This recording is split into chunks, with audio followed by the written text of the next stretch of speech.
Hello everybody, welcome back to Sin City Living. Jason here bringing you today's video. Once again, I finally managed to receive some emails from some of our viewers, which is awesome.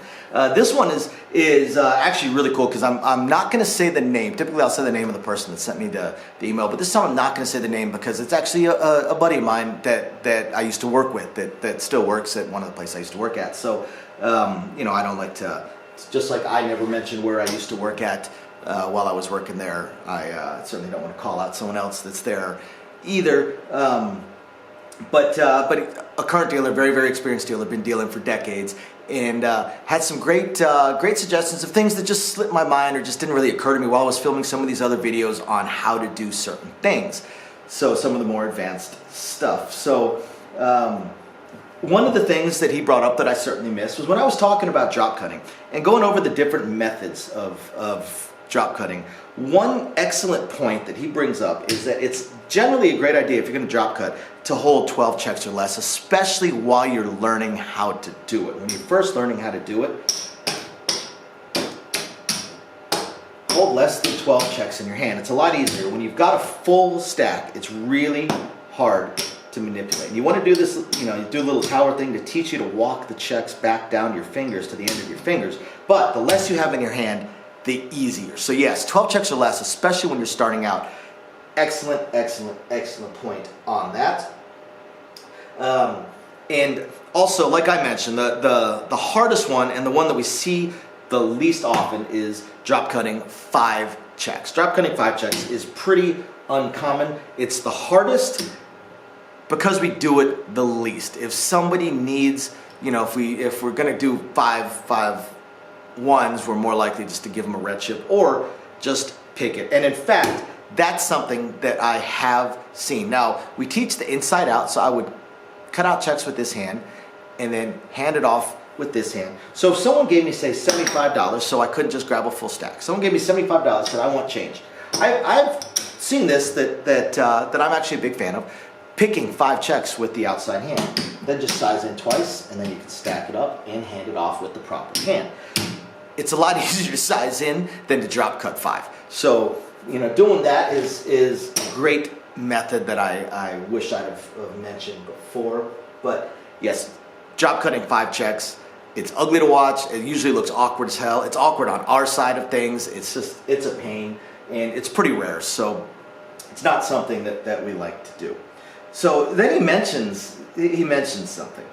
He once worked with a dice dealer that he was telling them to practice drop cutting and picking without looking at the checks sideways, which is something I've mentioned multiple times. And the dealer's response was, I don't need to practice it on because I have a life. Well, that's also, unfortunately, a dealer that isn't taking their job seriously, because if they're being told to practice at home while they're already working, that means that they slacked off in school, which we all know people in all industries that slacked off in school and are therefore significantly weaker at their jobs than people that actually tried during school and put maximum effort into it. So this person slacked off during their training, slacked off during their schooling, and now is being told, hey, you don't have the skills you should have at this point in your career. You need to practice it, and saying, no, I don't need to practice it because, I have my life. And also, all the practice I do at home, and I still practice, obviously I get some practice here on the tables, but all the practice I did at home was while doing something. When you're watching TV, you're not watching it with your hands, so I used to just practice drop cutting and sizing in. I had a table right next to me, and I actually, weirdly enough, got better with my left hand because of just we all have our favorite spot on the couch, our favorite seat, and my favorite spot on the couch was against the left side, so that table there was my left hand. So I had to actually teach myself to go to the other side of the couch to watch TV just so I could work with my right hand. But it wasn't taking any extra time. I wasn't sacrificing something else I was doing. In fact, it probably made me better at it because I was watching TV. You're not really concentrating so much on it while you're doing it. It becomes more unconscious, becomes more natural. Now, he pointed out a few of the things I missed on the advanced dealing or slightly advanced dealing things that are excellent, excellent points. Dealing to the player's rail.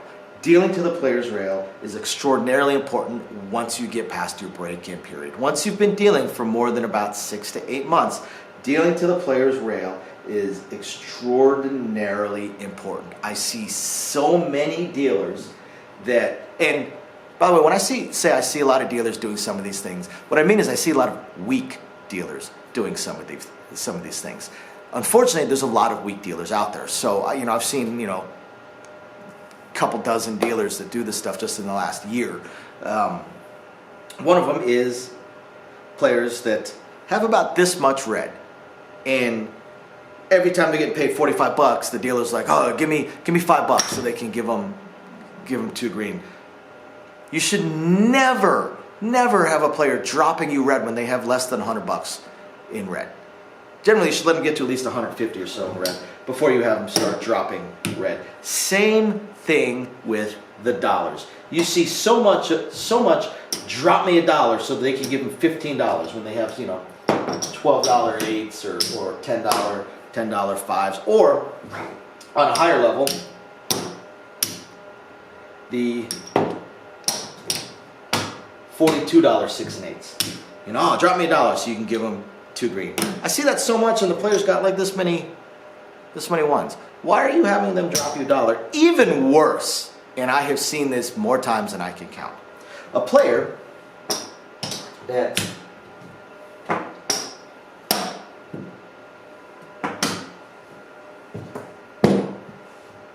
does this stuff all the time, constantly putting the dealers down, or saying, the dealer's got the inside. Awesome. Really appreciate that. And yet, they've got this much dollar bills or dollar chips, and the dealer, every time an A rolls, drop me $1. Why are you taking what they are using to tip you? Because when you get them down to 0, they stop tipping you, unless they are awesomely cool and then will ask for change. Most players only tip you their loose dollars, which means you need to make sure they stay with loose dollars, that they keep their loose dollars. A really good dealer will see a 9 roll and do that if the player is running low on dollars. Not have them drop $1 every single time because the dealer is lazy. There is absolutely 100% no other reason for that. The dealer is lazy. And that just hurts the dealer. It hurts the dealer and hurts what they make, and also hurts the opinion of them from the rest of the staff and the supervisors. They will definitely be looked at as extremely weak dealers and not too bright. Another one is encouraging the players to increase their bets, especially as you've got a roll going. Hey, you want to press a unit, want to press a couple units, try and make a little bit more money. Now, the 15 for 1 thing just absolutely drives me nuts. But the last one, and another great example, this one would absolutely drive me insane if I saw this. Let me see. Trying to come up with a really good example here. Player says, hey, color me up. Cool. Color coming in, you bring it in, and then they run it down.